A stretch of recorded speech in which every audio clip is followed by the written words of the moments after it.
On ramasse les stands, tout part à la benne dans 5 minutes. Allez, monsieur, on rouge, on remballe, on remballe.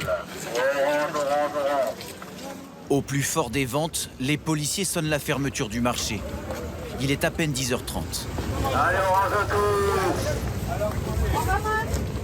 Certains vendeurs à la sauvette essayent de grappiller quelques euros. Monsieur, le parapluie là, on range aussi. Ramasse, oui, Sur leur stand, Redouane et son père Habib remballent en vitesse leurs éponges, brosses et vendent tous pour toilettes. C'est souvent ça, monsieur? La police, c'est souvent? Donc, ça fait 2 mois on n'a pas vu. Des fois, ils viennent méchants et des fois, ils sont gentils. Voilà, comme aujourd'hui, gentils. Ça dépend. Ça dépend. Ça veut dire quoi, méchant, gentil? Des fois, ils viennent écraser. Après, on repart, on joue le chat à la souris. Mais là, vous avez l'air un petit peu stressé, là. Eh oui, voilà, ils sont là-bas, la police. Dans le rôle du chat, la police met surtout le camion poubelle.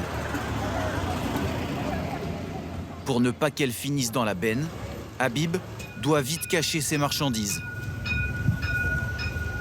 Ses cabas sont sauvés, mais la journée est gâchée. J'ai gagné 20 euros. Et sans les policiers, vous auriez gagné combien? 150, 180, 200 des fois. À midi, je ne mange pas les côtelettes, hein, je mange le pain et les tomates. Hein. La vente à la sauvette est punie de 6 mois d'emprisonnement et de 3 750 € d'amende. Mais ce matin, personne ne sera verbalisé. Les stands disparaissent pendant 2 heures. Dès que les éboueurs et les policiers repartent, les affaires reprennent. En liquide, en liquide, en liquide, en liquide. Les 2 paquets à 5 € les couches, les 2 paquets. 5 € pour 30 couches. Les 2 paquets couches à 5 €. Près de 2 fois moins cher qu'en magasin. Ici, les prix sont imbattables. Un 50 le papier toilette, un gros 50 le papier toilette. Les clients sont déjà de retour. À la sortie du métro, au nord de Marseille, des vendeurs à la sauvette sur près d'1,5 km. Quelques dizaines en semaine, plusieurs centaines le week-end. Chacun joue des coudes pour son morceau de trottoir. Oh, tu as fermé la route. On le fait la route, Moi, je suis là depuis 2 h du matin. Ils viennent, ils s'installent facilement.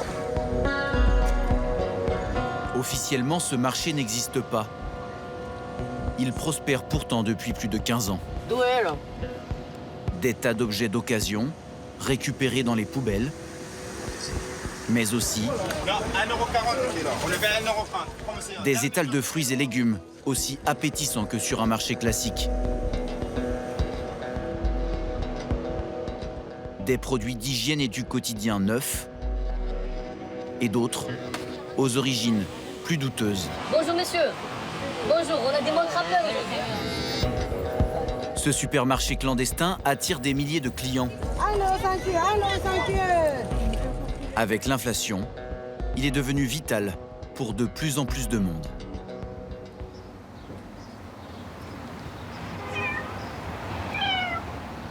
Qu'est-ce que tu as, ma fille? Elle descend jamais. T'as eu peur de quelque chose, sinon il serait descendu, celui-là. Hein, je le vois. Un petit mot à ses chats, Espèce de trouillard. avant de partir pour sa tournée. Ouin, ouin, ouin, ouin. Rémi est une des figures du marché. Ses fournisseurs, les habitants des cités voisines. Ses produits, leurs déchets. Ah, ça m'a l'air plein, là. Hein. C'est vide. Il y a des guêpes. C'est quoi là? C'est une table et 2 bancs. Si j'avais un véhicule, je le prendrais, je le déplierais au marché aux puces. Mais là, je vais m'emmerder, c'est lourd, c'est encombrant. Si je le vends, je le vendrais 5 €. C'est pas rentable pour moi. Les trésors sont rares. Tu vois, elles sont trop abîmées, je peux pas les vendre. C'est invendable. Rémi a 67 ans. Derrière lui, Une vie de petits boulots, des chantiers souvent non déclarés pour nourrir ses 4 enfants. Il m'est arrivé, surtout quand les enfants étaient plus petits, d'avoir le frigo à moitié vide avec les enfants qui ont faim, quoi. Et donc, il faut se débrouiller par soi-même. Et j'ai commencé à faire ça un peu pour survivre, un peu pris à la gorge. Et vu que ça m'a rapporté quand même des petits revenus, j'ai continué. 300 € les meilleurs mois. Après 15 ans de RSA, il touche depuis août 900 € de retraite. Là-dedans, qu'est-ce qu'il y a? Tiens, elle marche. Bah voilà, déjà une petite balance. Ça peut valoir combien ça? 2 €. Tu vois, elle marche. Ouais, elle est belle. Allez, on la prend. C'est déjà ça.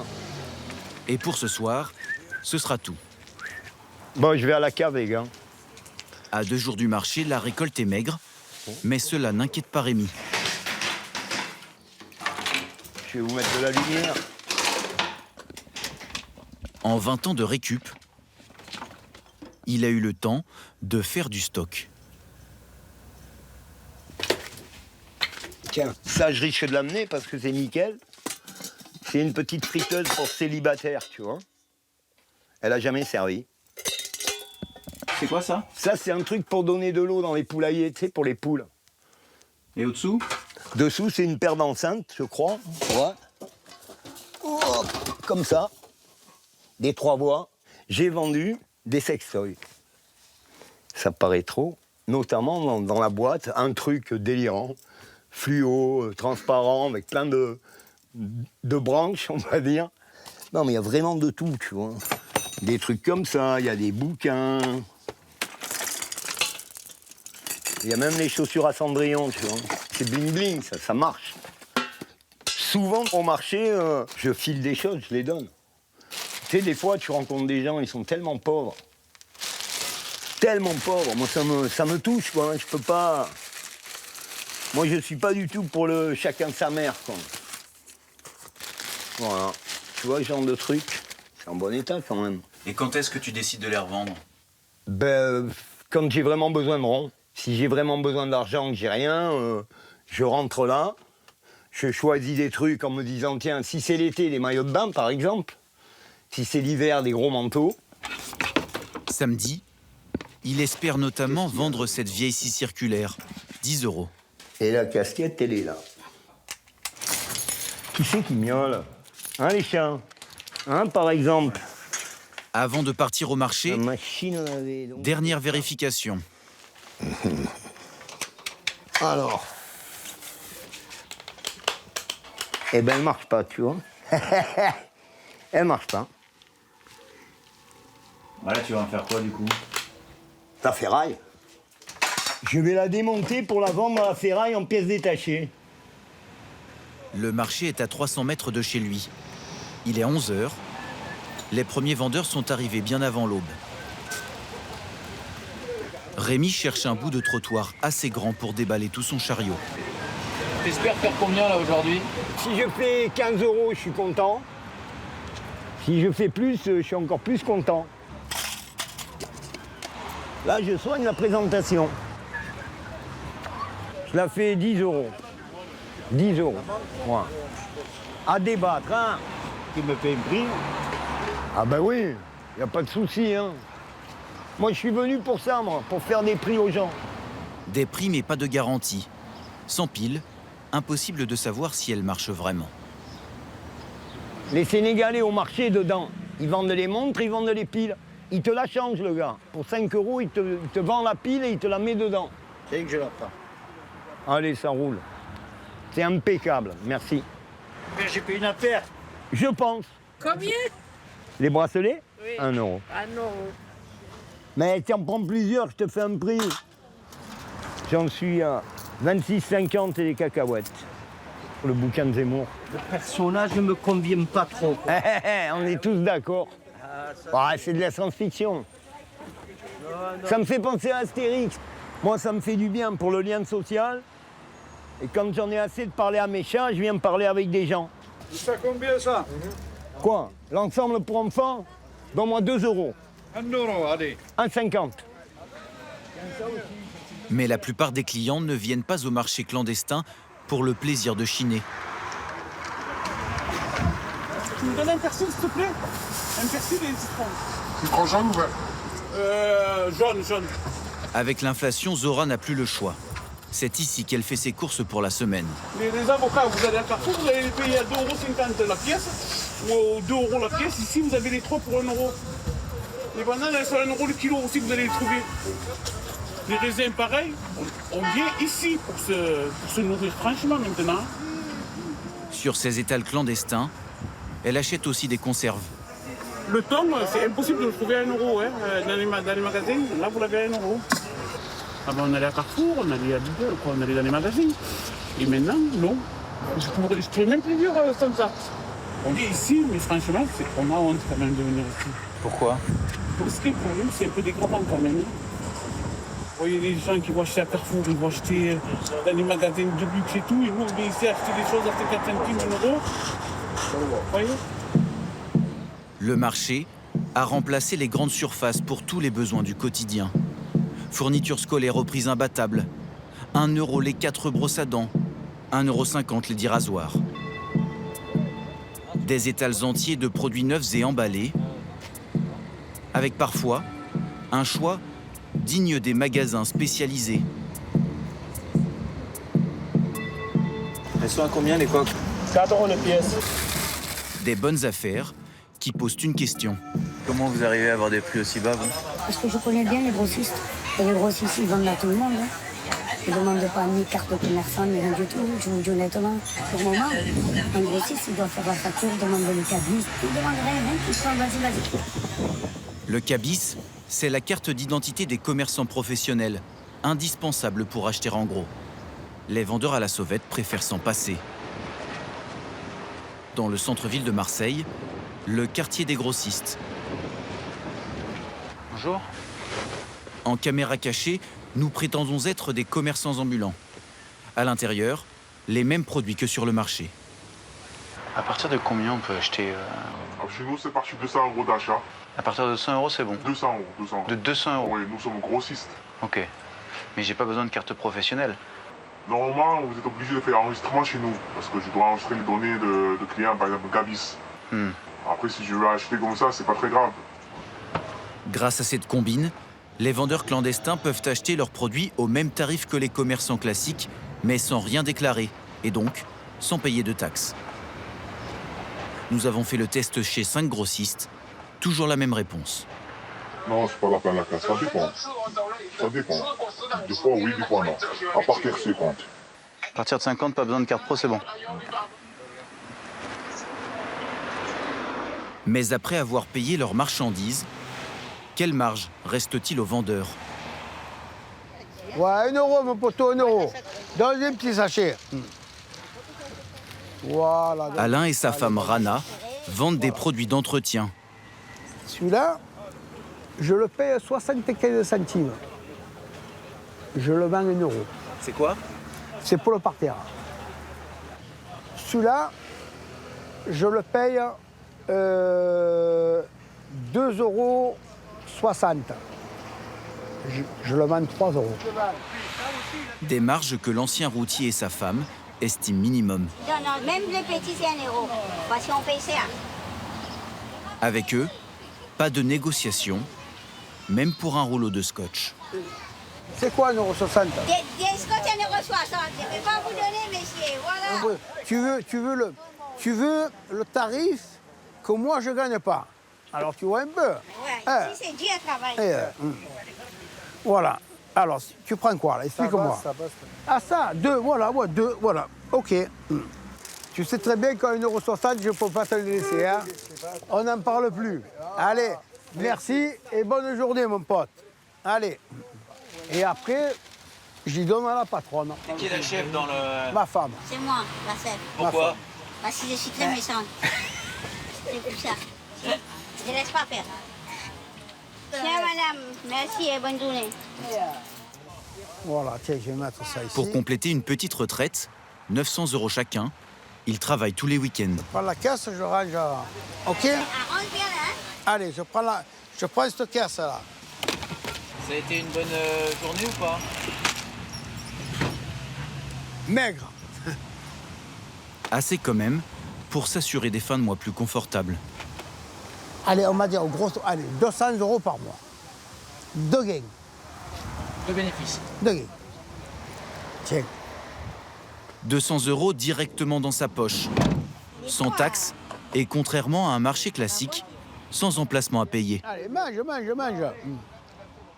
Bon, alors. La place Ça me fait plaisir. se négocie autrement. Bon, je me suis imposé avec mon caractère. Tu vois, là, mon emplacement, moi, ça fait 10 ans que je l'ai. Mais si demain, il vient un mec qui me prend mon emplacement, à part la bagarre, je n'ai pas le droit de dire, tel c'est le mien, tu vois, juste à part la bagarre. Le couple n'habite qu'à 10 minutes. Pourtant, le samedi soir, Alain et Rana dorment à l'avant du camion pour garder leur place.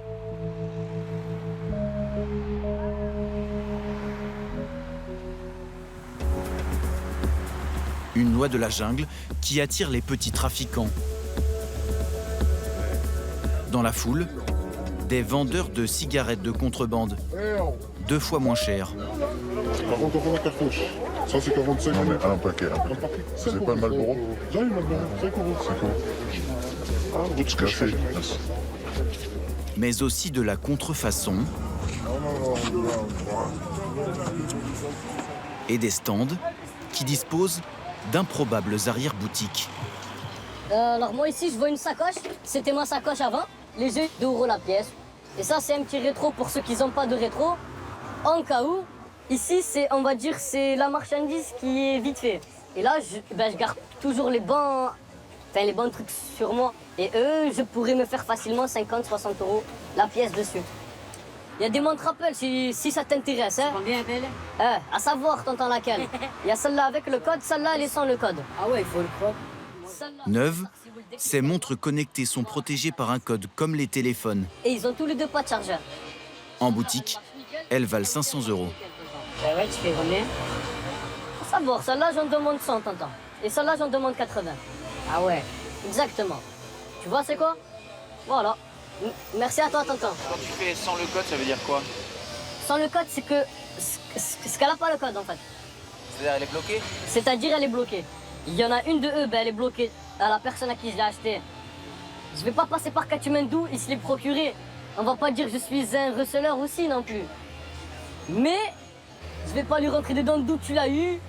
Tu as fait comment? Est-ce que je peux la... Non, moi mon but, c'est d'avoir des sous. C'est de travailler proprement. Le fait que de pas savoir d'où elle vient, de temps en temps, c'est mieux. S'ils préfèrent ne pas savoir, Bien sûr, c'est des originales, tonton. Bien sûr, c'est des originales. c'est que le recel est puni de 5 ans de prison et 375 000 € d'amende. Pour la police, impossible de tout contrôler. Le boulevard est une zone grise où tout le monde peut travailler. Ali fait partie des nombreux sans-papiers du marché. Il a 30 ans et vient du Bénin. Avant l'état, moi je suis Afrique. Le fer, on coupe, on fait ça à vélo. Fer, on coupe, on soudure. Ça vient au vélo, nickel. Je connais tout. Ça, je dis c'est mon grand-père, mon papa. C'est son travail ça. Électronique, ça j'ai pris ça avec mon grand frère. Il dit avoir dû fuir son pays il y a 8 ans, menacé de mort. Son seul moyen de subsistance, réparer des vélos et des trottinettes électriques à prix cassé. Et là, ça va coûter combien par exemple? Ça là, par exemple, je peux, donc tout le travail c'est bon, je peux lui demander 25 € comme ça. Et en magasin, ce serait combien? Ah, ben ça seulement. 30 et 4 ou bien 40, ça là. Et vous faites pour toute la réparation juste 25? Tout. Eh oui, donc c'est pas un niveau. J'ai acheté ça au cas où. Maintenant je ne veux pas, il enlève toutes les pièces. Je fais réparation et autre. Et quand il n'a pas la bonne pièce en stock, Je prends ça à Décathlon. Comme ça, même que le policier vient, il voit, je le montre, il va voir oui, j'ai acheté et tout, voilà le facture. Nickel.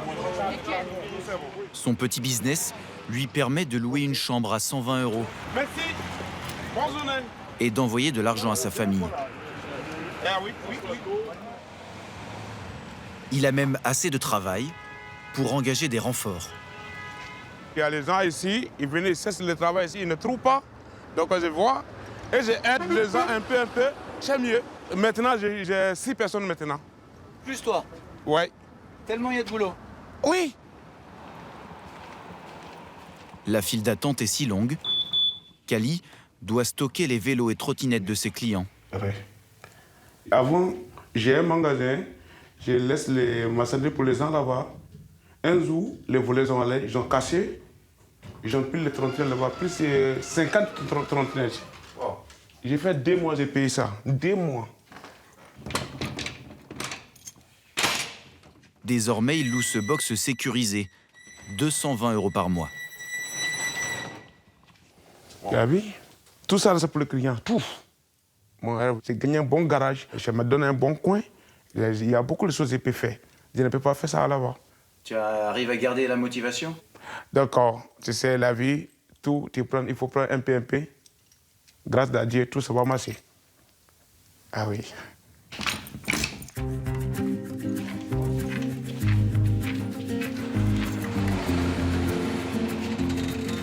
À la fin du week-end, les vendeurs à la sauvette remballent et laissent derrière eux ce dont personne ne veut. Des fripes abandonnées, puis de nouveau récupérées, avec l'espoir d'en tirer quelques euros lors du prochain marché.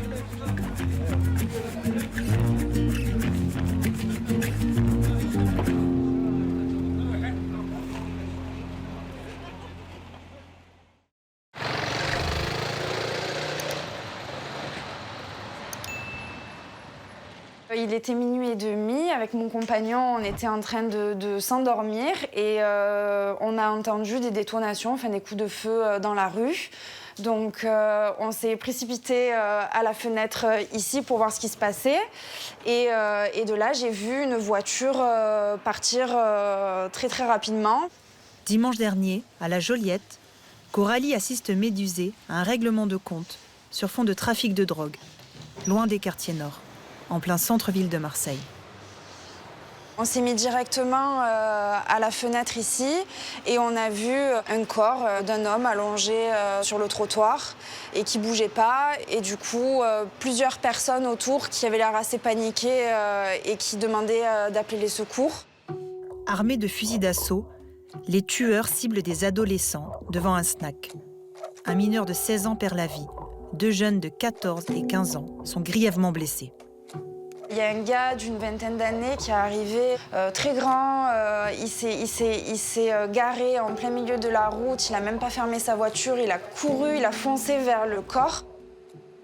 Il disait « mon frère, c'est pas possible » et puis il poussait des hurlements. J'avais jamais entendu des hurlements de cette manière-là. On aurait dit que c'était quelqu'un qui agonisait. 3 fusillades dans la cité phocéenne, en seulement 1 heure.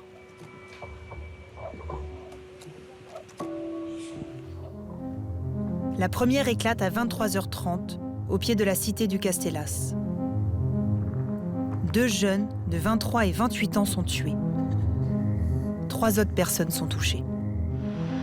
Quelques minutes plus tard, dans la cité des Égalades, à 500 mètres de là, les mêmes tireurs visent 6 personnes, dans les jambes.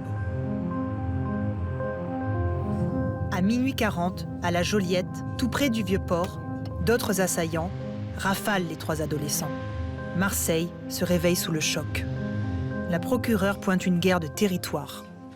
Première logique, le contrôle territorial. Et derrière, bien évidemment, une logique de vendetta, une logique de représailles. Non, non, non! Aux assassinats! Ne nous regardez pas! Rejoignez-nous!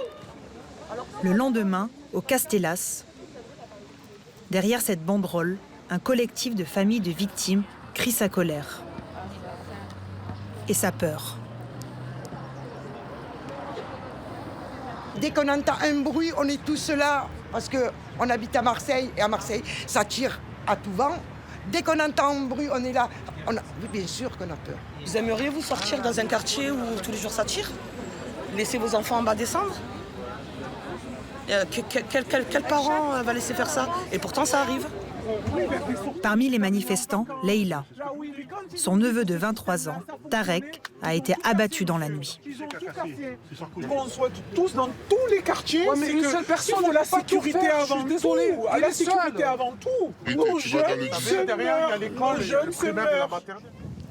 Après cette marche blanche, Leïla a accepté de nous parler anonymement, loin de la cité.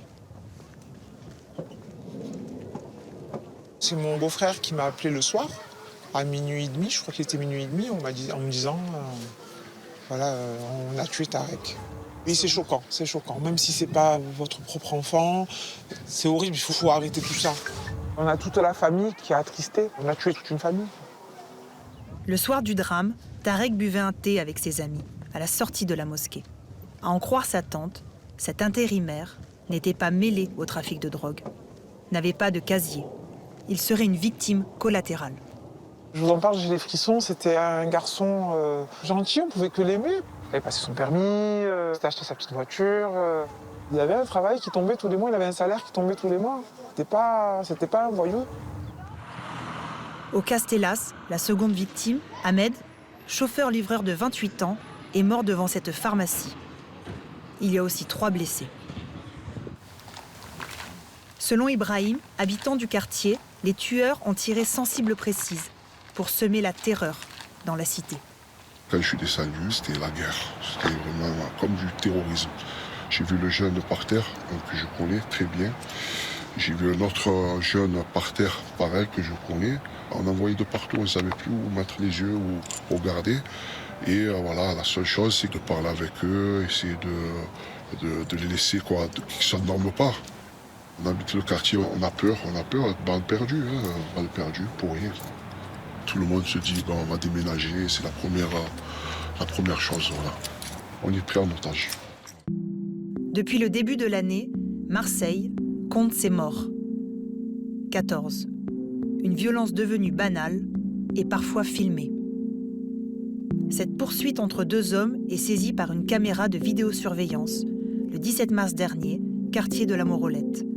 Ils se font face quelques instants, puis l'assaillant exécute sa cible, un jeune homme de 21 ans.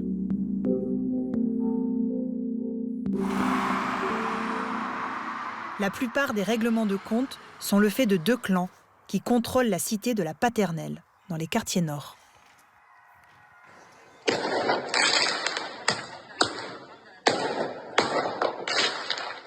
Les Yoda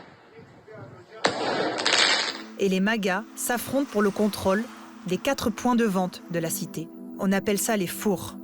Cannabis, cocaïne. Les fours peuvent rapporter jusqu'à 100 000 € par jour.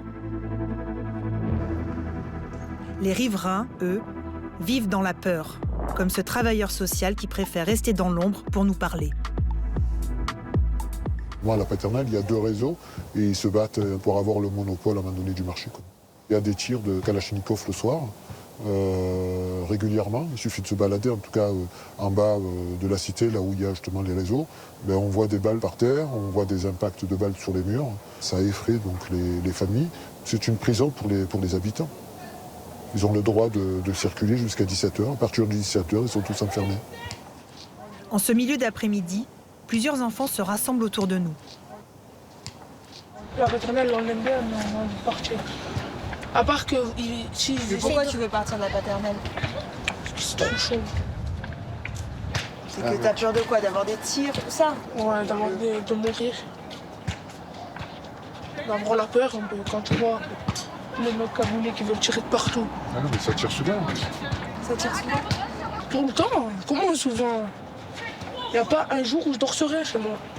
Ah, mais quand il y a la police, nous on est contents. Parce que... C'est vrai? Ils nous protègent. Ça vous rassure de voir la police? Et quand elle part? Quand elle part, je me sens pas du tout en sécurité. Dans cette guerre, les victimes sont souvent les jeunes guetteurs, les choufs. Pour la plupart, des mineurs chargés de contrôler qui entre dans les quartiers. Lors des règlements de compte, Ils sont pris pour cible afin de terroriser l'adversaire et de récupérer les points de vente. Comme en témoignent ces 3 adolescents de 15, 17 et 21 ans. Les chauffes, ils se font baiser par tous les trous. On est en première ligne. J'espère que nous, on va pas mourir. Vous avez conscience que vous pouvez mourir? Oui, la conscience, pas d'accord. Ouais. On n'est pas à l'abri d'une balle. Mais ça te fait pas peur de se dire que tu vas peut-être mourir?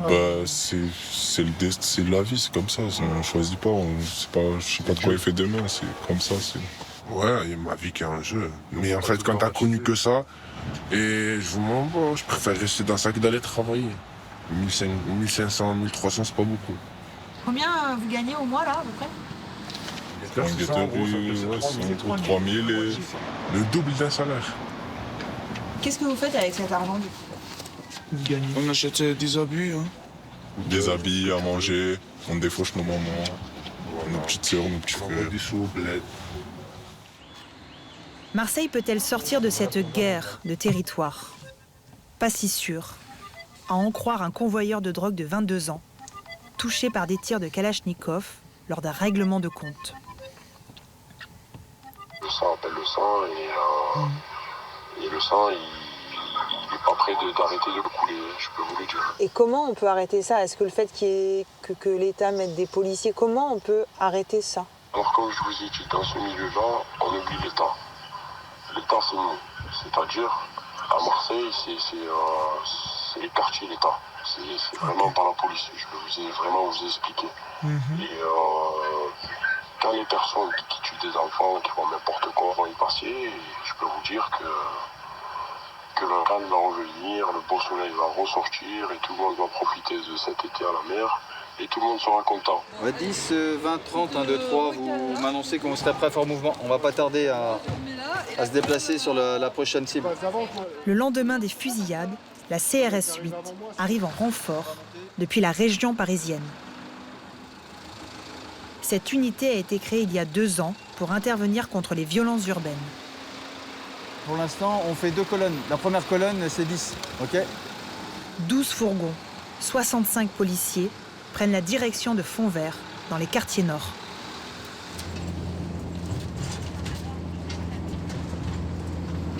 Alors la mission, ça va être d'intervenir sur 2 points de deal.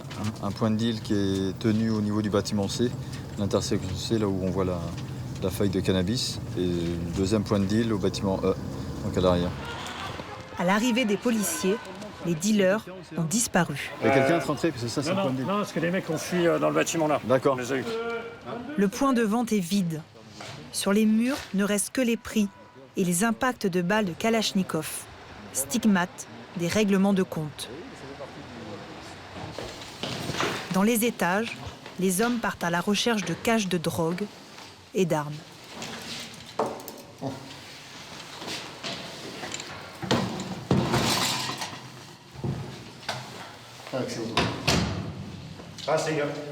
Sans succès. Un déploiement massif de moyens, sous l'œil amusé des habitants et les railleries des plus jeunes.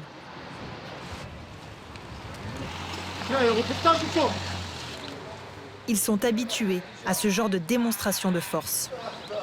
Depuis les fusillades, un jeune homme de 18 ans, soupçonné d'être un tueur à gages, a été mis en examen pour assassinat en bande organisée. Il est aujourd'hui en détention provisoire. Habitants du Mail, du bâtiment A, bâtiment B, bâtiment C, bâtiment D, sortez chez vous avec les enfants pour nettoyer les quartiers. C'est un appel aux bonnes volontés pour une opération qui a lieu 2 fois par an. Regardez les petits, regardez, mettez ici dans les quartiers. Ces habitants tentent de refaire une beauté à leur quartier. Les déchets envahissent les allées. Les seringues des toxicomanes aussi. On ramasse que de la merde. Parce qu'ils ont accepté la présence de notre caméra, tous craignent des représailles et ont demandé à être floutés. Derrière ces poubelles, des dealers font régner leur loi ici depuis 4 ans.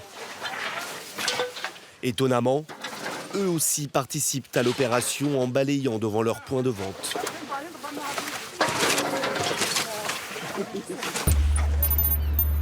La résidence du Mail, dans les quartiers nord de Marseille. Ces 8 bâtiments blancs ne sont pas des logements sociaux. Il s'agit d'une immense copropriété privée de 406 logements, que des années de gestion laborieuse et d'impayés ont conduit au chaos. Et depuis quelques années, des scènes de violence. Entre dealers au rez-de-chaussée et squatteurs dans les étages. Ouais. Pour accéder au logement et passer les points de deal comme celui-ci, il faut obtenir l'autorisation des trafiquants. Non, il est avec moi. Malika est notre sésame pour le bâtiment A, le plus dégradé de la copropriété. Au rez-de-chaussée, pas d'ascenseur. 11 étages avant monter.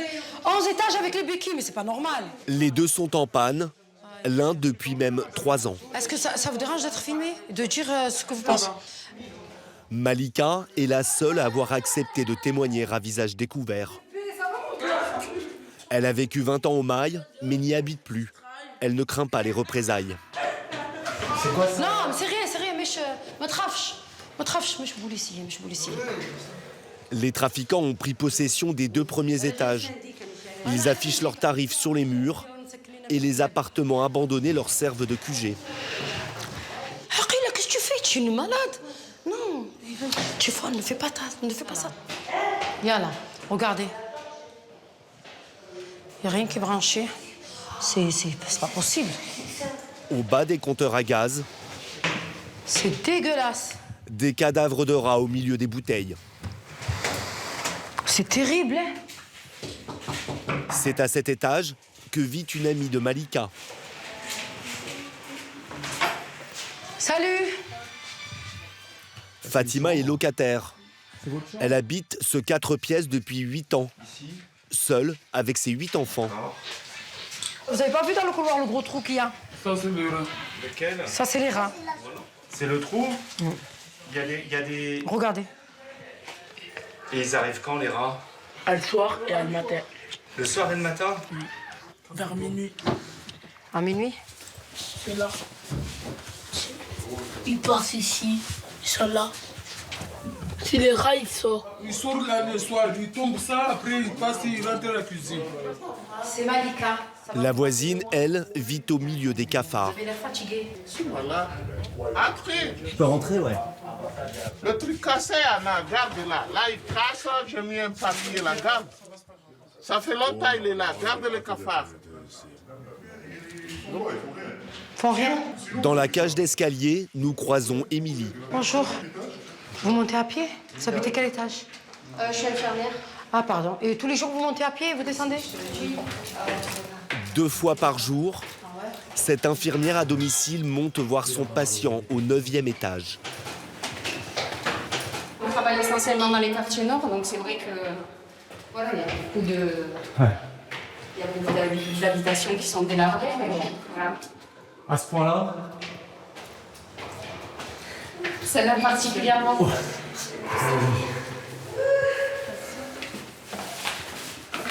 Il est 10h30 du matin et son malade a besoin d'elle pour sortir de son lit. Bonjour, bien dormi? Anesti, 92 ans, a contracté la polio quand il était petit. Depuis quelques années, il est paralysé des jambes. Ça va? Ouais. Attention les pieds. Cet ouvrier à la retraite vit seul dans son 3 pièces. Réfléchissez qu'il feu.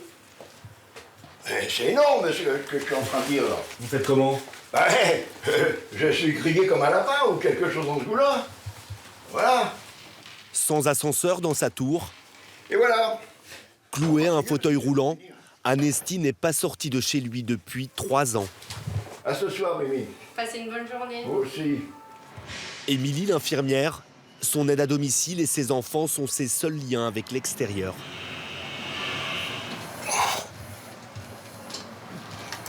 Voilà tout ce que je peux faire. Oui, voilà. Je vois le toit de l'école là-bas. Mais je ne peux pas voir le bas, par exemple. Je ne peux pas voir la route là ou la petite école maternelle. Voilà, par exemple.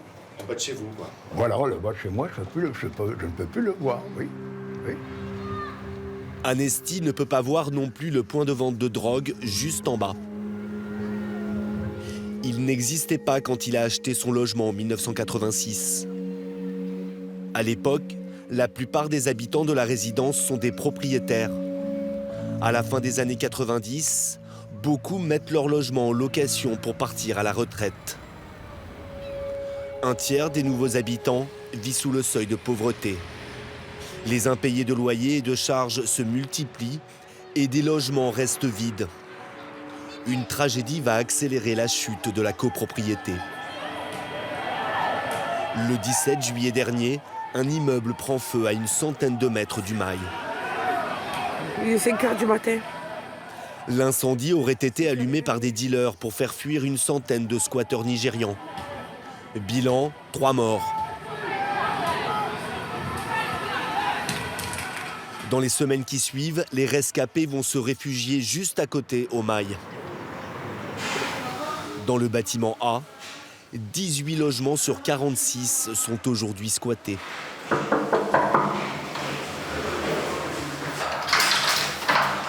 Alors, vous parlez français? Dans ce 4 pièces, 2 couples avec enfants et 3 hommes. Ils sont sans papier. Trinité a quitté le Nigeria il y a 3 ans. Après un long passage en Italie, elle débarque à Marseille l'an dernier. Elle raconte qu'un homme, un Nigérian, dit-elle, leur propose alors ce logement. C'est ici que je vis avec mon bébé.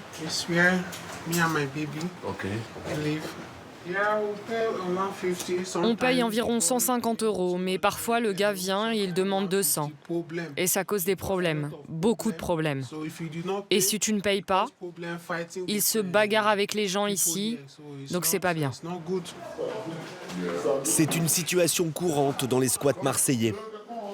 Des marchands de sommeil prennent possession de logements dont ils ne sont pas propriétaires et les louent illégalement.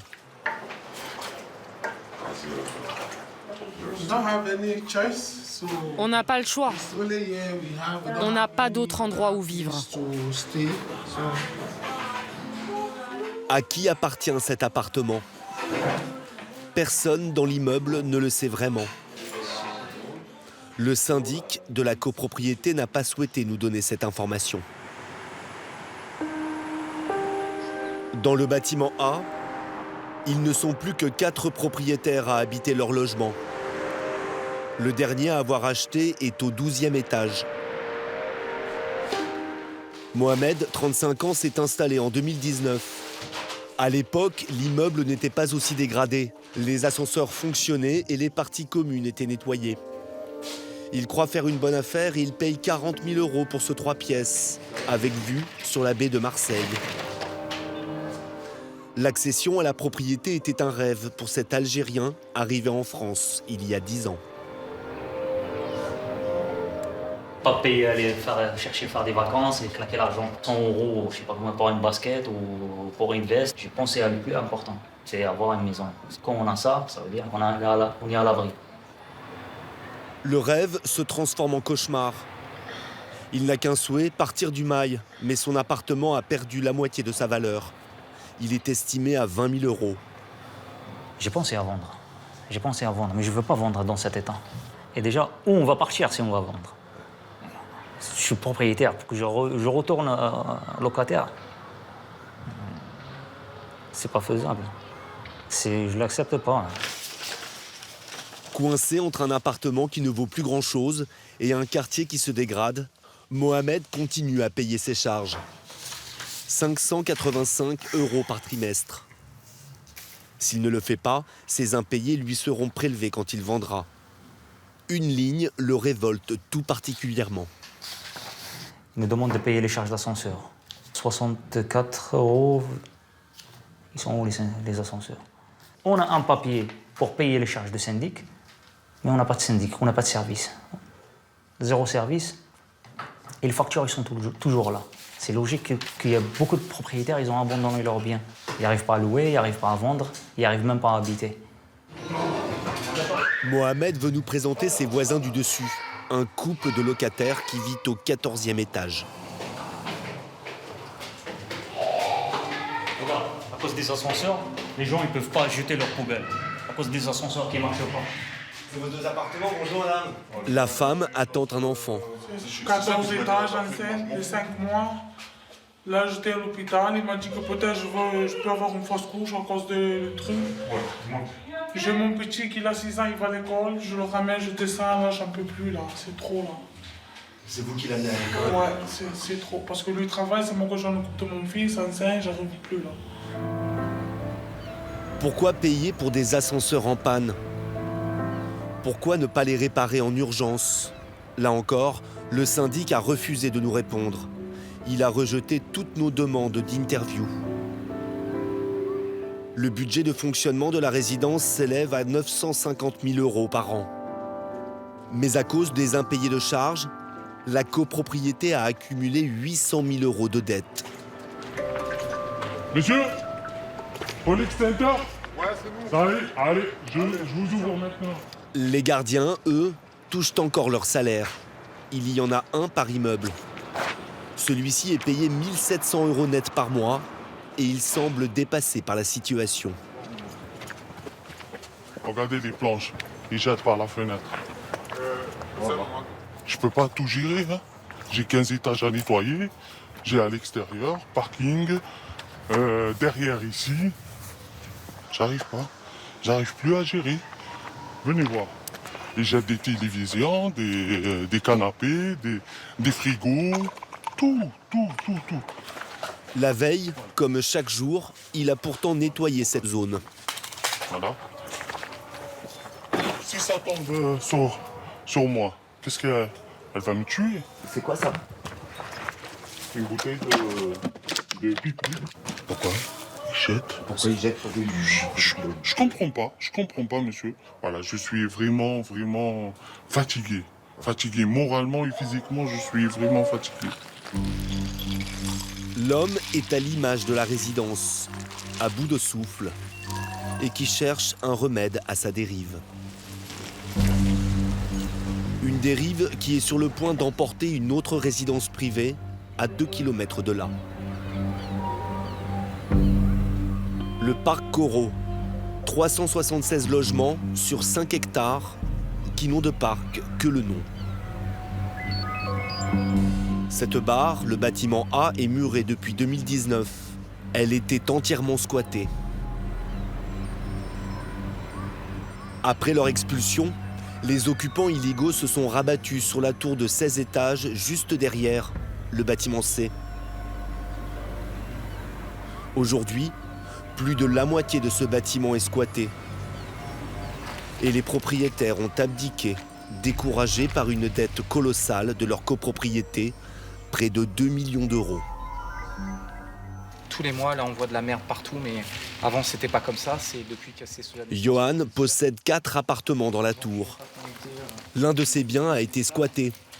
Il vient d'être évacué par la police après 2 ans de procédure pour le récupérer. Ce professeur de sport passe tous les 2 jours pour vérifier que les squatteurs ne sont pas revenus. Et c'est un radio-réveil qui tourne en gros 36 heures, qui s'éteint, que je viens réalimenter en permanence pour faire croire qu'il y a quelqu'un. Donc là, il y a effectivement de la lumière. Même si l'appartement est au 13e étage, Johan prend un maximum de précautions. Les séquelles du dernier passage, j'ai vissé les fenêtres pour éviter que ça puisse... que les gens puissent rentrer. Et la vitre cassée, là, c'est... ça, c'est les résultats du squat. Oui. Il avait investi 40 000 €, travaux compris. Ça, c'est l'appartement que j'avais rénové avec mon père. Mais regardez l'état de la chaudière, elle a brûlé. Il y avait une télé qui était ici. Bon, elle a été arrachée, les radiateurs ont été arrachés aussi. Tout est dépouillé, en fait. En plus des dégradations, son investissement locatif s'est révélé ruineux. Donc là, moi, j'avais des squatteurs, je payais les charges 250 € par mois, les impôts fonciers 50 € par mois, le crédit, pour moi 300 € par mois, l'eau de consommer dans l'appartement. Donc c'est pas possible, ça revient en gros à 700-800 €. On peut pas tenir, c'est pas possible. Quant à l'électricité, elle était prise grâce à un branchement illégal. Mais regardez, tout avec les lignes qui ont été démontées. Donc là, ça c'est le branchement classique avec un fusible. Et là, il y a un pont qui est fait directement, qui est branché ici. Donc c'est un branchement pirate. Ça part où ce branchement? Ça va. L'autre appartement, ça appartient à la copo. C'est l'appartement en face qui est squatté par des Nigérians. Ah. 2 hommes sortent de l'ascenseur. Des squatteurs, selon Johan. Immédiatement, ils veulent saisir la caméra pour effacer nos images. Mon frère. L'interview continue dehors. Plutôt que dire on vous donne, vous voyez, il faut qu'on s'en aille, ça va dégénérer. Ça va dégénérer. On commence à prendre des... C'est pour ça que tout à l'heure on est rentré, on regarde tout le temps avant de rentrer parce qu'on peut prendre... Ça c'est un avertissement. La dernière fois c'était un frigo. Là c'était une bouteille de verre. La dernière fois ils ont jeté un frigo du 13e. Donc moi je vais arrêter là parce qu'on va avoir des soucis. Vous voyez, des gens qui se mettent à la fenêtre, ça va... Bon, allez. Johan a un autre problème. Il ne perçoit plus les loyers de ses 3 autres appartements. Il y a 3 mois, l'immeuble a été placé en arrêté de péril imminent. Les locataires n'ont plus l'obligation de payer leur loyer. C'est la loi. Un organisme public, la Caisse des dépôts, est en train de racheter à bas prix tous les appartements pour ensuite détruire la tour et construire à la place des logements sociaux. En attendant, les habitants continuent à vivre dans ce chaos. Ils sont gros comme des chats. Patrick habite au 4e étage. À sa sortie de prison, il y a 5 ans, il n'a trouvé que ce 3 pièces. Oui, ça sent mauvais, ça sent mauvais. Si les mouches, on est obligé de faire comme à la campagne, de mettre des tue-mouches. Et pourquoi vous avez atterri ici, vous ne pouvez pas louer ailleurs? C'est un peu compliqué. C'était ça ou dehors, donc... voilà. L'appartement est devenu une nouvelle prison pour Patrick et sa compagne. Car leur plus grande crainte, c'est de se faire voler leur location. On ne peut pas partir en week-end longtemps, on part jamais plus d'une après-midi, quoi. Et quand on part plus, il y en a toujours un des deux qui reste à la maison, quoi. Et pourquoi? Parce qu'avec tous les squatteurs, des fois ils viennent toquer à la porte à 10h du soir, voir s'il y a quelqu'un dans l'appartement ou pas. On est tranquillement, on regarde la télé, d'un seul coup on entend comme ça. Et là on ouvre, et quand on ouvre, ils disent « Oh, sorry, je me suis trompé d'étage, désolé monsieur, désolé madame ». Et hop, on referme la porte et ils s'en vont. Voilà. Christine et Patrick devront être relogés une fois que leur propriétaire aura vendu l'appartement à la Caisse des dépôts. Dans la métropole Aix-Marseille, 10% des logements privés sont qualifiés d'habitat indigne, soit 110 000 appartements.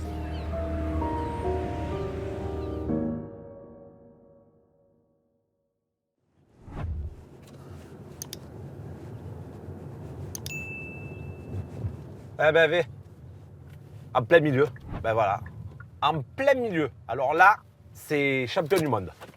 Apparemment des déchets professionnels de garagistes encore et toujours. Élu à la métropole d'Aix-Marseille, Jean-Yves Sayag incroyable. Connaît très bien cette rue. Ils ont fait ça c'est béné ça, c'est moins de 2 minutes, montre à main.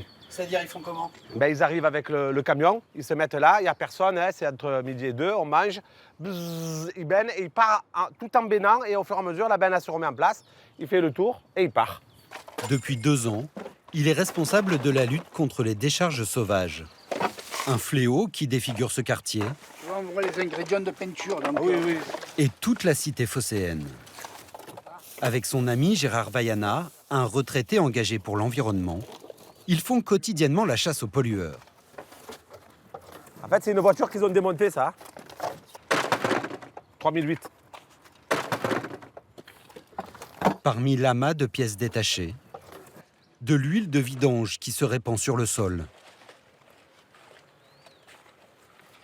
C'est des barbares. Et je pèse mes mots. C'est une carrosserie, hein, je vous le dis de suite. Parce que ça, c'est le papier pour coller autour des voitures, pour pas faire des tas. Et là, vous le voyez, donc le véhicule a été repeint en blanc. C'est un truc de fou. On vous sent très énervé là. Ah ben oui, très énervé, parce qu'encore, c'est qui? C'est les pigeons de Marseille qui vont payer pour eux. Voilà, donc ça, c'est le contribuable qui va payer.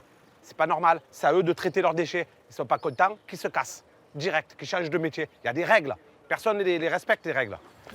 Parfois, ils surprennent les pollueurs en flagrant délit. Comme cet artisan qui évacue un canapé pour sa cliente. Bonjour, vous voulez un coup de main peut-être? Ouais. Vous remettez ça dedans, s'il vous plaît? C'est pour une fois qu'on vient. Une fois, monsieur, c'est une fois de trop. Vérifiez. C'est pas normal. C'est pas normal de faire ça. C'est pour rendre service à une cliente. C'est une mamie, elle me dit, monsieur, voilà, je vais recevoir un nouveau canapé. Je dis, madame, il n'y a pas de souci, on vous l'enlève. Eh bien, remettez-le. Allez, c'est gentil. Mais vraiment, monsieur, vraiment. C'est ce que je veux pour la nature, pour l'environnement. Vous avez des enfants, monsieur? Vous avez des enfants, monsieur? Oui. Voilà, pensez à eux, s'il vous plaît. Non, c'est vraiment... Vous allez à la déchetterie de la Capelette. Éviter de payer pour le traitement de ces déchets. Merci beaucoup et désolé encore. De rien. Un travers pris par de nombreux garagistes et artisans du BTP. Un coup de main? On peut t'aider à le faire? On va t'aider à le faire? Hein? Si vous voulez en plus. Tu reprends tes sacs. C'est quoi le jeu là en fait? Tout le monde le fait? Tout le monde le fait alors? 3 sacs? 3 sacs? C'est qui va les lever les sacs? C'est tous les jours. C'est toi qui vas les lever les sacs? Tu es un professionnel, tu vas les jeter au centre de tri. Pour les professionnels, au centre de tri, c'est de 50 à 180 € la tonne en fonction de la nature des rebuts. Le coût du recyclage. Il y a des règles. Non, mais je sais qu'il y a des règles. Putain, ça me... Incroyable. En pleine journée, devant tout le monde et tout. Ça veut dire que tu as l'habitude de le faire. Hein? Non, j'ai pas l'habitude de le faire. Oui. L'artisan tente de se justifier. La veille, il aurait fait l'aller-retour à la déchetterie pour y déposer 30 sacs de gravats. Cela lui aurait coûté 200 €. Je suis allé, je me suis ouvert le cul. J'ai pris 400 € pour le chantier. Oui, mais alors, pardon, je vais répondre clair. C'est-à-dire qu'à ta cliente, tu as l'obligation de lui facturer. C'est-à-dire qu'à ta cliente, quand tu as fait près 400, tu dis il y a 400. Par contre, il y a 40 sacs, je ne sais pas ce que c'est, ça va coûter 200 €. Tu prends ces 200 € à elle et tu vas payer le centre de tri. Tu as toujours gagné 400. Je le conçois. Tu aurais peut-être perdu le chantier. Et voilà, j'aurais perdu le chantier pour quelqu'un qui aurait fait la même chose. Mais c'est une réalité. Et c'est comme ça pour tous les entrepreneurs de mon âge, parce que je suis pas le seul en multiservice. Je connais des maçons, et quand on peut s'éviter d'aller 1 heure de temps qui peut nous permettre d'aller faire un dépannage de plus pour gratter 50 € de plus, qui va remplir le caddie à la fin du mois, c'est aussi ça la différence. Un tel dépôt sauvage est passible de 1 500 € d'amende et d'une saisie du véhicule. Mais Jean-Yves n'a pas de pouvoir de police et ne peut que mettre la pression sur l'artisan pour qu'il recycle ses déchets. L'élu se réserve le droit de déposer plainte, car ces pratiques coûtent cher à la collectivité. Chaque année, la métropole dépense 1,6 million € pour nettoyer les dépôts sauvages. Dans la ville, des dizaines de points noirs comme celui-ci. Le combat est sans fin.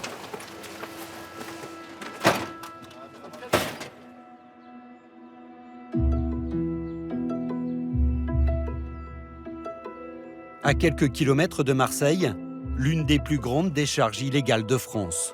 50 hectares. Sur le plateau de l'Arbois, classé réserve naturelle, il y avait autrefois de la garrigue. Mais pendant 8 ans, artisans, garagistes, professionnels du BTP y ont déversé 200 000 mètres cubes de détritus, clandestinement.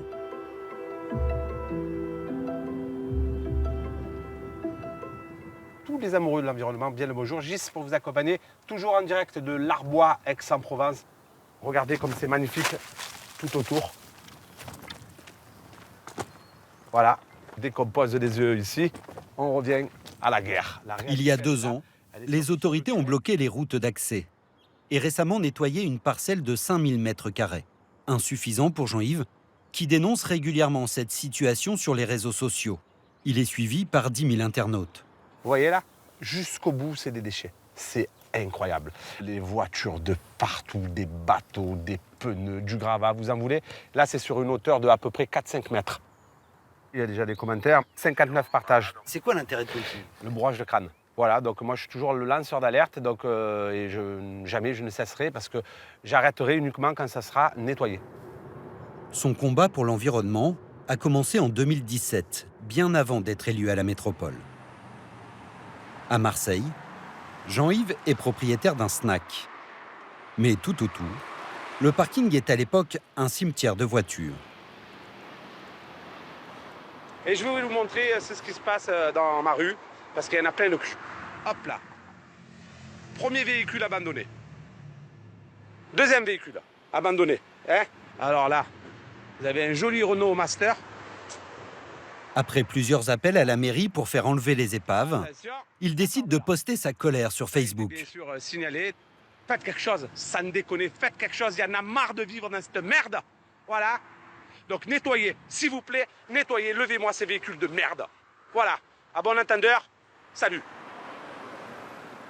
J'entends. Alors, je croyais que mon téléphone avait un problème. Je le prends, je l'éteins, je le rallume, rebelote. Et en fait, je m'apercevais que la vidéo était partagée des milliers de fois. 170 000 vues en 2 jours. La mairie dépêche finalement une équipe de nettoyage. J'ai dit, ben ça fonctionne, on va continuer. Marseillaise, Marseillais, bien le bonjour. Gis pour vous accompagner encore et toujours. Le cimetière de la Stack. Jean-Yves Sayag se fait le porte-parole de la lutte anti-décharge sauvage à Marseille. Apparemment, ce sont des gens très très propres qui pensent à changer régulièrement leur baignoire. À tel point qu'il devient la cible des pollueurs. L'hiver dernier, son snack a été incendié. Il y a eu 1, 2, 3 départs de feu ici. Il y en a eu un 4e ici. Ici, donc, il y avait le conteneur à poubelle. Ils ont versé donc un accélérateur, donc de l'essence probablement, donc qui a allumé le store qui était ici. Et là, le feu est rentré par l'intérieur. Et ici, c'était noir, donc avec les fumées, donc 15 jours de nettoyage. Cet épisode n'a fait que renforcer la détermination de Jean-Yves à lutter contre le trafic des déchets. Car à Marseille, ses adversaires s'appuient sur des petites mains qui, dans l'ombre, font le sale boulot. Il va venir ici. Il va venir ici. Il voit la caméra, on est mort. Voilà. C'est ce que nous allons comprendre en guettant les allées et venues de camionnettes que Jean-Yves et Gérard repèrent en un coup d'œil. Bonjour. C'est bon, mon ami. Besoin d'un coup de main? Ce véhicule Qu'est-ce que c'est ça? est immatriculé en Roumanie. Ça, les produits, ça c'est toi, ça. Ça. Voilà. Voilà, le camion est plein de pare-chocs, de phares, des chaises, volets roulants. Où tu as pris ça? Garagiste? Oui. Mais combien il a payé? Non, mais payez pas. Si, il a payé. Combien il a payé? Non, pas payé. Gratuitement, tu fais ça? Oui. Ah ben, gratuitement, tu vas t'arranger avec la police. L'homme s'en défend, mais Gérard est convaincu qu'il travaille pour un commanditaire. Bonjour. Oui, bonjour monsieur, c'est monsieur Sayag, la métropole. Je vous appelle, c'est une urgence là, nous on est à... Jean-Yves appelle la brigade de l'environnement, une unité de la police municipale créée il y a 1 an pour lutter contre les décharges sauvages. C'est un dépôt sur la route, donc le camion... Merci beaucoup, tenez-moi au courant. Entre-temps, le jeune homme a prévenu son père qui arrive sur les lieux. Bonjour, monsieur. Bonjour. Voilà, votre fils, c'est votre fils? Oui, c'est ça. Alors, il vient, il jette tout. Ça va, c'est pas grave, on va le Non, faire. non, si, c'est grave. Ça, attends, je vais expliquer. Lui, il travaille à Black. Il fait des débarrassements. Chez vous, chez moi, Oui, chez le oui, monsieur, ça, on etc. le sait, ouais. C'est la première fois qu'il s'arrive ça. J'ai un carte de déchetterie, etc. Lui, il a fait presser un client qu'il a pressé par téléphone. D'accord, c'est tout. Alors, c'est un business. Alors, il y a le père qui est en contact avec tous les garagistes. Si c'est un business, avec tous les garagistes et tous les pollueurs, je veux dire. Et voilà, ils font faire le boulot par des jeunes, quoi. Voilà. À un moment donné, on est gentil avec eux, on leur dit rien, mais maintenant, c'est fini. On ne peut plus être gentil avec eux. C'est fini. Trop longtemps que ça dure. Ou c'est aux donneurs d'ordre? Alors, aux donneurs d'ordre, et à eux aussi, c'est pareil, parce que les donneurs d'ordre, nous, on les connaît pas. Enfin, on soupçonne qui c'est. Après, c'est les autorités à faire leur travail maintenant. Il faut siffler le coup d'arrêt. Le problème, c'est que ce jour-là, la brigade de l'environnement ne viendra pas. Bonjour. Oui, bonjour, c'est monsieur Sayag. On n'a pas d'équipage disponible. Voilà, c'est grave quand même. Voilà, je sais pas, on crée une police exprès pour les attraper et tout, on part des guignols. Enfin, je sais, c'est pas... C'est grave. Incroyable. J'ai envie de pleurer, je vois Gérard aussi, il est dégoûté. Donc on est obligé de leur dire, bon, on ne vous voit plus, patin couffin. Et c'est désolant, quoi. On en a marre, on n'en peut plus. Moi, j'ai plus envie de rester là. Je préfère aller m'occuper de ma maison. Voilà. Hein, donc là, on de va... m'emmerder avec eux. C'est pas normal, on ne devrait non, pas c'est pas le laisser normal. partir. Ils vont pas que c'est pour rien, les gars. Oui, mais... On ne devrait pas le laisser partir. Tu peux pas tu n'as pas le droit. Il nous a mis dans le cul, c'est pas la peine, on s'en va. Hein. Combien sont-ils à travailler ainsi au service de professionnels peu scrupuleux? Difficile à dire. Mais un peu plus loin, sur un autre point noir, nous allons mieux comprendre comment le trafic de déchets s'organise.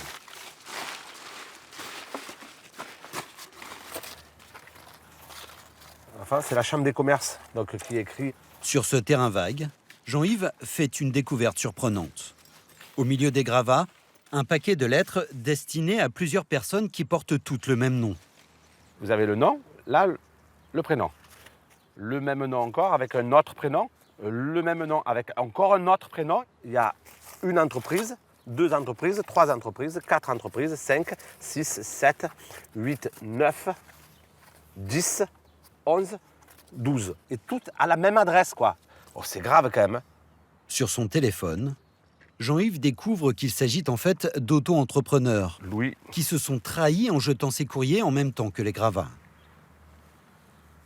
Alors, catégorie eau et gestion des déchets. Alors, celle-là, j'adore. Mais comment on peut donner une autorisation comme ça?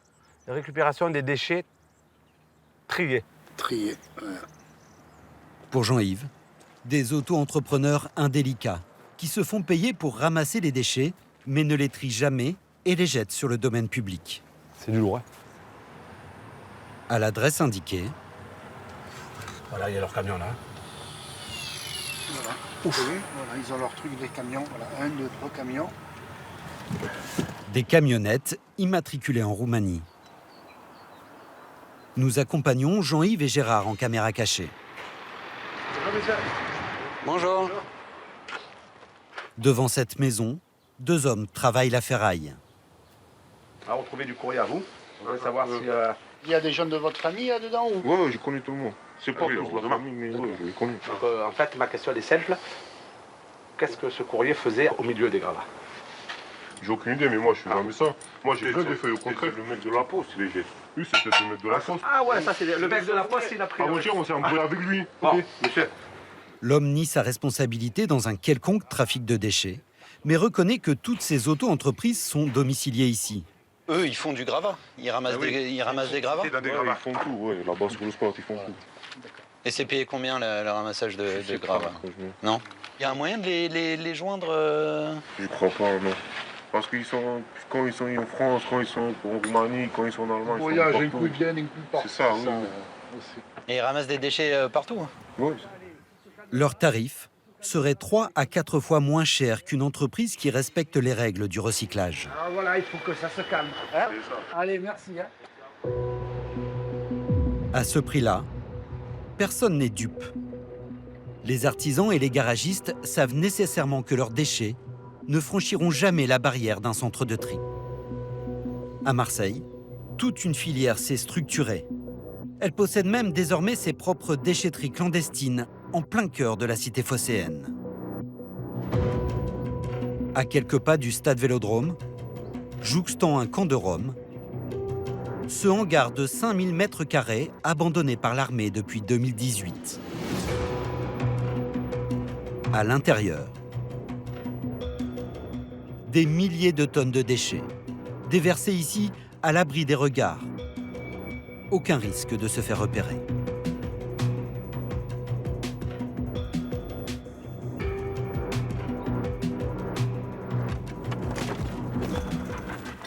Cette décharge clandestine, Gérard l'a découverte en décembre dernier. Bon, quand je vois des camions suspects chargés des tonnages infernal dessus, quoi, je m'interpelle un peu. Donc je les ai suivis, ils m'ont mené sur ce dépôt. Et donc j'ai vu leur manège et je suis resté scotché quand j'ai vu autant de déchets. Donc je laissais faire, je suis revenu plusieurs fois dans l'hiver. Et à un moment donné, je me suis dit, bon, maintenant, il faut que j'interpelle les réseaux et compagnie, les autorités, parce qu'on ne peut pas laisser faire ça, surtout quand j'ai vu que la toiture était en amiante. Et vous verrez bien qu'il y a une isolation aussi. très inflammable. S'il y a un feu là-dedans et ça part, je veux dire, ça ne s'arrête plus, quoi. Ça serait dramatique pour la population autour. Donc moi, c'est surtout ça qui me fait peur. Depuis, une enquête a été ouverte. Selon Gérard, ce sont les membres de la communauté installés juste à côté qui tiendraient le site. Ils arrivent. Hein. Oui. Bonjour. Bonjour. Vous êtes qui? Je suis la métropole, c'est mon terrain ici. Vous avez un légitimation? Ouais. Je vais venir. Vous nous avez déjà Attends, agressé. papa, je parle avec la police. Alors bonjour. Passe-moi le jeu, vous pouvez parler. Voilà. Mais ça va, on va voir. Il n'y a personne au téléphone. Non, qui... Alors passe-moi le. Voilà. Passe. Écoute. Donc il n'y a personne, c'est mythomane. Sergio se présente comme le fils du chef du camp. Et c'est ton père qui est un peu virulent. Non, il pensait que vous arrivez pour jeter quelque chose. Non, on va pas jeter. Non, on jette rien, on vous laisse faire. Hein. La communauté serait soupçonnée par les enquêteurs d'avoir monnayé l'entrée des camions. Pour entrer, il y a le portail déjà. Vous voyez, c'est un très grand portail qui est fermé, juste un passage de voiture. Et là, c'est fermé aussi l'accès. Il est fermé par une chaîne, l'accès. Qui laisse rentrer du coup? Alors, c'est au bon vouloir d'eux, c'est eux les chefs. Voilà, donc c'est eux les chefs de gare. Hein. C'est pas moi le chef de gare. Vous voyez, donc on fait rentrer qui on veut. Voilà. Voilà le problème. Contre de l'argent. Ah ben bien sûr, bien sûr. Sergio, lui, conteste ces accusations. Mon père, quand il est arrivé, quelqu'un pour jeter, il a dit non, arrête, vas-y. La personne qui est arrivée là, il a dit hey, c'est pas vous ça, pourquoi vous faites comme ça? Allez, bon courage, à bientôt. Aujourd'hui, ce hangar a été repris en main par la métropole, qui va devoir payer la dépollution. Facture estimée 200 000 €. Parmi les gravats, Jean-Yves et Gérard vont faire une trouvaille.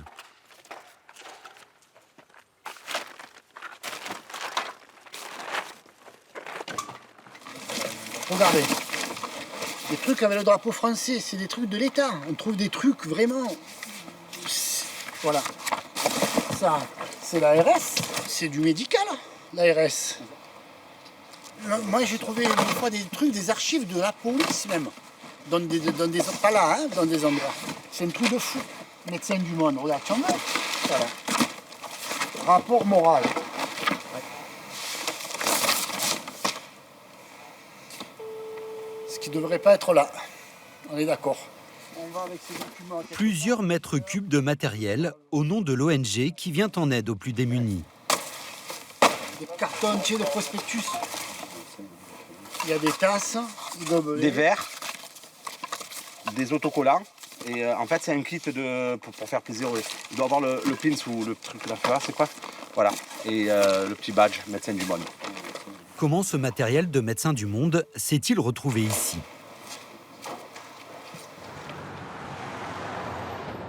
Nous sommes allés montrer les images à Jean-Baptiste Mattret, l'un des cadres de l'ONG. Ah oui, effectivement, la décharge, c'est monstrueux. Ah ouais, ah oui, donc il y a des gravats, il y a des trucs de chantier. Ah, il y a vraiment un bordel. Qu'est-ce que vous ressentez quand vous voyez... Bah écoutez, j'allais dire de la surprise et de la colère. Surprise parce que on n'est absolument pas, j'allais dire, complice de ces malversations. Et colère parce que ça écorne notre image. On a eu deux... Selon lui, c'est à l'occasion d'un déménagement en décembre dernier que l'ONG a fait appel à un auto-entrepreneur pour le débarrassage de 20 mètres cubes de matériel. La facture est alors au prix du marché, 1 300 €. Revalorisation de la ferraille et du mobilier en bon état, et il y a marqué également débarrassage complet des locaux, etc. Enfin, on ne peut pas être derrière le camion, le suivre, etc., demander des preuves, etc. Pour nous, la facture montrant qu'il y avait effectivement la revalorisation nous couvrait totalement, et pour nous, c'était clair, net et précis, c'était réglé. Mais le client, organisation ou particulier, est légalement responsable de ces déchets. L'ONG aurait donc dû exiger auprès du prestataire un bon de recyclage émis par un centre de tri. À Marseille, Il n'y a pas que ces filières de petits trafiquants de déchets qui profitent de ce gigantesque marché noir. Dans la campagne environnante, des propriétaires terriens ont également flairé le bon filon. Frédéric Imbert, agriculteur bio, en a fait l'amère expérience avec son voisin. C'est du pois chiche en bio. Malheureusement, on attend la pluie qui devrait arriver mardi. Sur cette zone classée naturelle, seule une activité agricole peut en théorie être autorisée. Donc voilà le site, ce qui était il y a encore quelques années un champ avec une forêt de pins. Ah, il y avait des pins là? Il y avait, faut imaginer ce site qu'avec des pins et un champ contrebas. Et c'est devenu en fait une décharge à ciel ouvert. En 2016, le propriétaire voisin de Frédéric a loué cette parcelle de 2 hectares à une entreprise qui en a fait une décharge illégale de débris de végétaux. On y trouve aussi du plastique et d'étranges bidons. Selon Frédéric, des produits toxiques utilisés en grande quantité pour accélérer la décomposition des déchets verts. Il y avait une très très forte odeur, une odeur mentholée, mais très qui prenait vraiment au nez, à la gorge. Et ces produits étaient souvent mis le soir, à la tombée de la nuit, été comme hiver. Après 4 ans de bataille juridique et 2 procès, Frédéric a obtenu la fermeture de la décharge. Mais depuis quelques semaines, elle semble à nouveau active, avec cette fois des résidus du BTP. Je suis venu il y a une semaine avec mon père ici, et il y avait moitié et moins de tas de terre. 7 jours après, on voit des déchets de travaux publics, du béton, des pierres qui viennent peut-être de chantiers d'Aix ou de Marseille. Pour moi, les vrais responsables sont les propriétaires. Nous, on est propriétaires terriens, on a pas mal d'hectares. Mais si on vient nous voir pour nous proposer de l'argent contre essayer de transformer nos champs en une décharge à ciel ouvert, on dit tout de suite non. C'est arrivé ? Mais 100 fois. Est-ce que c'est financièrement intéressant ? Il y a des compensations financières. Si c'est des déchets, on parle de 50 € par camion. Quand vous avez 300, 500 camions qui arrivent par mois et qui déversent des chantiers de toute la région sur vos terrains et qui les enfouissent, forcément, ça peut être intéressant pour le propriétaire. En novembre dernier, un autre procès a fait grand bruit dans la région. 7 chefs d'entreprise du BTP ont été condamnés pour avoir enfoui des déchets sur 22 terrains agricoles. La tête du réseau a écopé de 2 ans de prison ferme. Coût estimé de la dépollution des champs, 6 millions d'euros.